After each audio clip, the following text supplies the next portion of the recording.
Au Niger, nous allons à la Direction nationale de la météorologie pour comprendre le phénomène météorologique de la semaine dernière.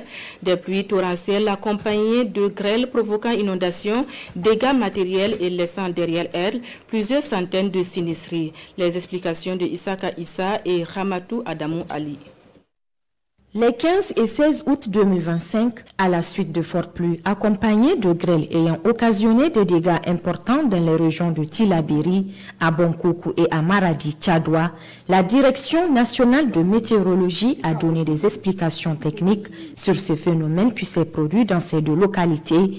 En météo, nous avons plusieurs types de nuages et ils précipitent de façon différente.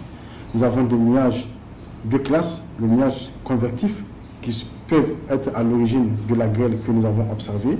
C'est-à-dire ce sont ces nuages-là que vous entendez des tonnerres, vous voyez des éclairs, des bourdonnements.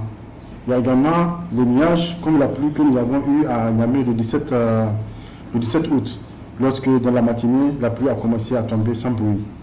Dans l'après-midi, ça a repris. Donc de façon intermittente, nous avons cette pluie toute la journée. Pour l'événement proprement dit, le chef de division prévision météorologique s'est exprimé en ces termes. Le système a passé à Maradi vers 15 h et on voit très bien le noyau qui est là, qui se déplace. Et à l'intérieur de ce système, il y a ce qu'on appelle des cellules orageuses. Et ce nuage-là avait une profondeur assez importante. Il peut aller de 1000 mètres à 12 000 mètres en profondeur. Et ce nuage-là, son sommet également, peut-être un sommet de glace. Donc le jour, le 15, sur la région de Maradi, le 16, sur le nord de la région de Tillabéri, ces nuages-là étaient profonds et ils ont précipité. Et la précipitation qui était issue de ces nuages n'était pas seulement de la grêle, mais avait quand même de la pluie.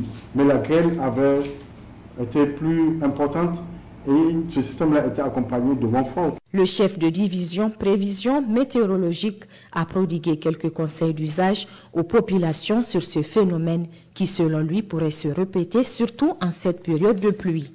Il les invite à toujours prendre en compte les prévisions météorologiques et à se mettre à l'abri en cas de menace.